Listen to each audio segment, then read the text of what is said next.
So I would move to a second panel that fits perfectly into what we've discussed before, because now let's look a little bit what the strengths and weaknesses is, and especially the positioning of the European cloud service providers are.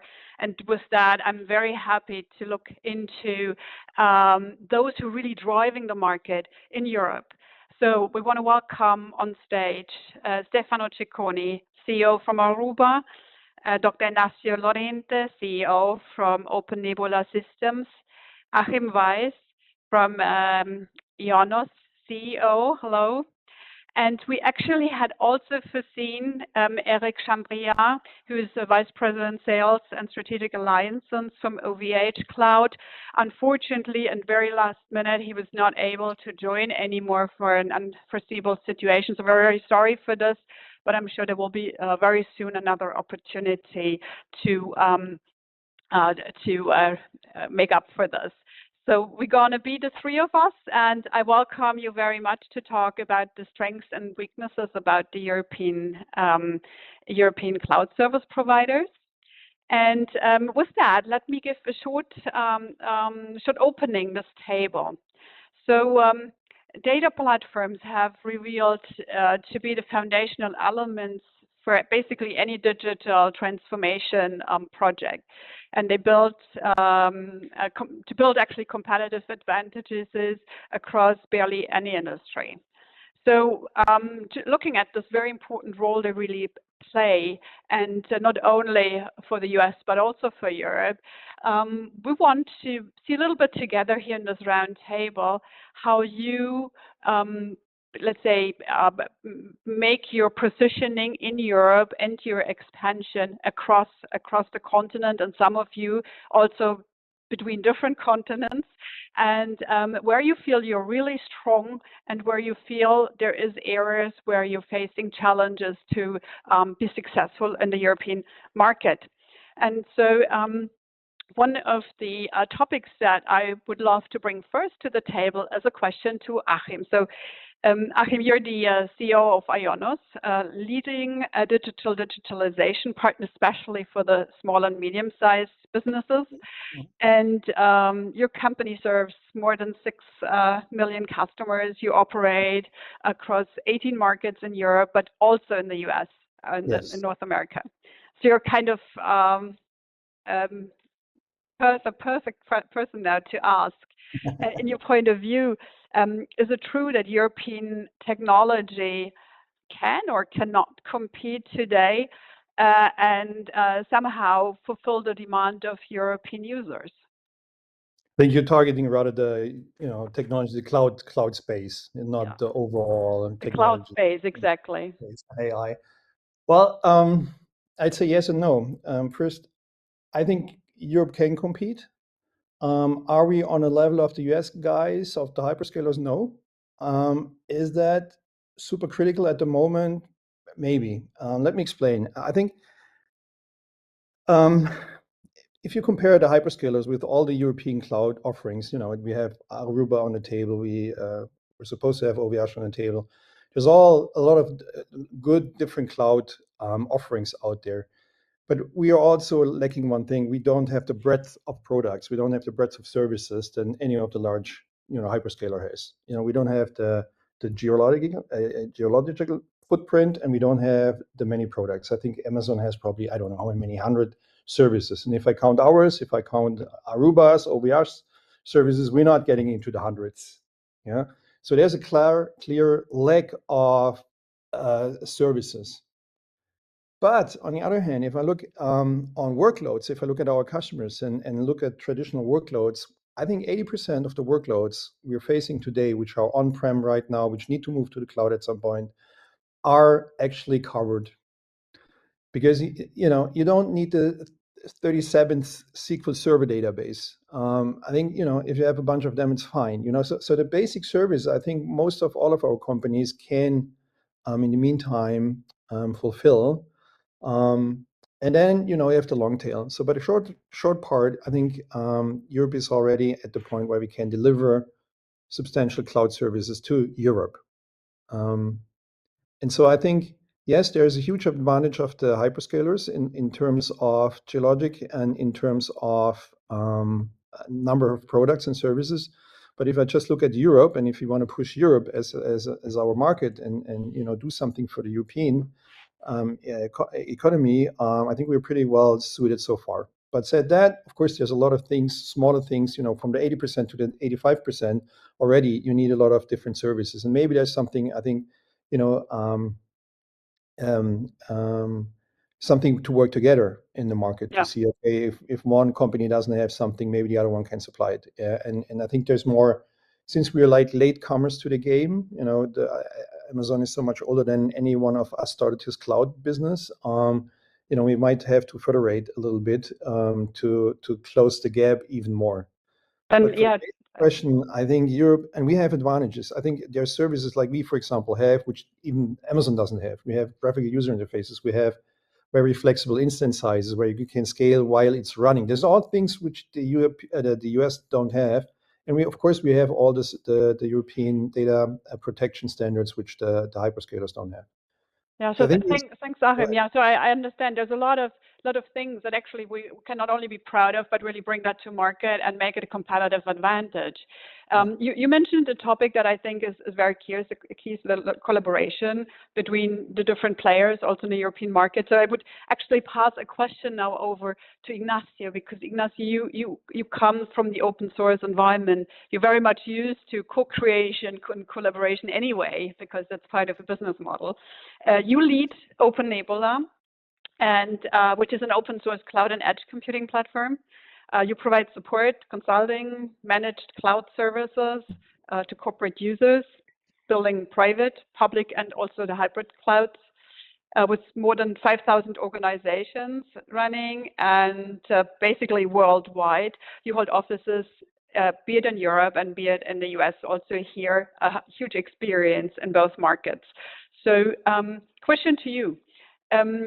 Open Nebula is a strong supporter of OSS, and how much do you think OSS and Open Standards can, in also the topics that Achim just mentioned, play a real role, a fundamental role for making European cloud service providers a success? Yeah, well, first of all, good afternoon, and thanks, Christina, Francesco, and the rest of the Dynamo team for having me in this panel. Well, I would like to start with one example, because I think that one example is worth 1,000 arguments. Okay, November 2023, this was 1 year ago, Broadcom acquired VMware. VMware is a US company that provides the most widely used software to build and operate clouds. Okay, this acquisition led to significant changes in licensing and pricing, up to 10 times, okay, for many cloud service providers. So we are discussing in this panel that cloud is a strategic enabling technology, that cloud should support data transformation, data spaces, AI, and many of the main cloud service providers in Europe realize that they cannot be in the business any longer, because one US company decided to change the terms and raise the pricing one order of magnitude. Okay, as a result, many cloud service providers are now undergoing a revirtualization process. This is migrating to alternative cloud management solutions, mostly open source. However, even with open source software, there is the risk of vendor locking. I think this is, in our view, a big opportunity, because we think that the European cloud service providers should collaborate and take an active role in developing a shared open source cloud management system. I think that this collaboration across different providers in, developing, innovating in the main building blocks inside, a cloud provider will ensure, not only the European sovereignty, but also provide, foundation for innovation, differentiation, many things that will enable them to compete in the market. Okay, so for me, this is one of the main great things that is provided by open source. This common, shared environment with many different companies, even competitors can collaborate in order to develop, this base technology. This is, for example, one of the primary goals that in the IPSI project on next generation cloud services we are planning to develop.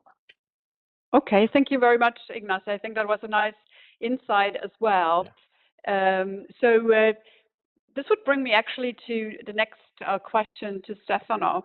So Stefano, you're leading Aruba. You're the CEO of Aruba, who is one of the largest IT groups in Europe, the leading hosting provider in Italy, and also not only a number one in the cloud business in Italy, but also holding the registry of the cloud domain. And actually would love to ask you, how do you see the European providers assert that they can indeed run the required technologies and really scale based on that? And, very often, maybe even cheaper. So what's your experience in that? Thanks, Christina. Good afternoon, everybody. Indeed, of course, I agree with such a statement, no, and I'm totally on the same page of Akim about what he was saying. The key word here is to run the technologies, no, because we know that we are not in Europe, at least we are not creating the technologies, we are not owning the silicon facilities, or we are not producing the hardware. And most of the software, the commercial softwares, while for the open source is a different scenario, of course, where Europe can play indeed a role. But we are able to run the technologies that are available on the market in order to provide services. Especially, I'm not talking about the pinnacle of the innovation and development and new technologies or the niches or the innovations that we don't even know yet if they will be successful or not. Of course, if you have plenty of power, horsepower, no, in terms of let's say amount of money that you can afford to invest even on projects with high risk projects, then there is a gap with the US. We know, but in general, not just for our sector. No, we are less, let's say, we are less focused on taking high risks. We prefer in Europe to see someone else move first, and then we apply. But if we take in consideration the large part of the workloads that are in the path of becoming, in terms of services, they are in the path of becoming a commodity. Talking about infrastructure as a service or platform as a service, there is nothing so special, no, to do also magic. So we are absolutely able to run those workloads and probably also in an efficient way, not just locally and respecting our laws and so on and so forth, but also in an efficient way, and we can be more competitive against the hyperscaler in providing equivalent products and services. The point is that we are fighting a very good job they did in the past, being first movers about a storytelling, selling us that there is only one cloud or there could be only one cloud. Is much better to use such solution regardless the price. And very often, talking about the price, sorry, not just the absolute value of the price tag, but also the complexity of the offering and how hard it is to understand a cloud bill could be. There is much room for competition because we can be not just cheaper, but even more simple, more transparent, more cost effective, let's say. So there is a large part of the competition that is absolutely at reach. A different part when is coming up on covering worldwide in terms of geography or spending billion euros per month in innovation, then there is a gap, I have to admit, but it is not affecting most part of the workloads. So why should we use 100% the hyperscalers when there are alternatives that are viable, more cost effective, and so on? We have to counterfight the storytelling. So the resistance is not futile. I think, Stefano, you made so many really strong messages. I have an issue now to pick the best one now to bring it to the next question, because basically. Let me pick the following, which I thought was really interesting. You mentioned, the first adopters, the ones that come with the big storytelling first out, and of course they have the advantage to be the first ones, to be the ones that position themselves very strongly in the market. But very often the followers can also be those that avoid certain mistakes, that work already on some lessons learned, that come with new ideas. So I would actually use a little bit that as a bridge to ask Achim a question. So how, if you allow me, how do you think Europe can become competitive with the US through the development of a one single large service provider, or maybe let's say a European portfolio of service providers collaborating together? You gave already some hints before, but maybe you want to elaborate a little bit more on that. Yeah. Well, we all have our own business, and everyone tries to be the number one in Europe. Yeah. So Stefano wants to do this. I want to do this. Oviash wants to do this. And I think in the end, I think it will end up in there's a bunch of different players being the number ones in Europe. Just like there's more than one hyperscaler in the US, there will be more than one European hyperscalers. Let's put it that way. Yeah. But I think it's also, since we're late, coming late to the game, there might be opportunities in scaling faster or offering more services quicker if we collaborate to some extent. How that can be, we have to decide and we have to see. But we're having, I'm not sure if I spoil something here, but we are talking, of how to achieve this, and obviously Dynamo is taking a first step into the direction. But other things and other possibilities are also being discussed between the largest players in Europe. So, and I think that's how it's going to end up. Yeah, and there will be a few large ones. There will be lots of smaller ones, like that's in every business, like in a web hosting business still today. Hundreds just in Europe of different players, smaller ones. Yes, market is consolidating, but there's a lot of niches. And I think for the cloud, it will be same, and you have you're close to the customer, you're close to your country, your government, whatever. So you might have, different advantages there. But yeah, I think it will end up with a few local heroes, European heroes, and we can expedite the process, maybe to some extent by doing more collaboration in the future.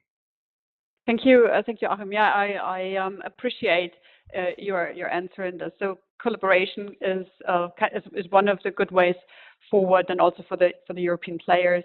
Let me ask one final question in this panel to Ignacio and to Stefano.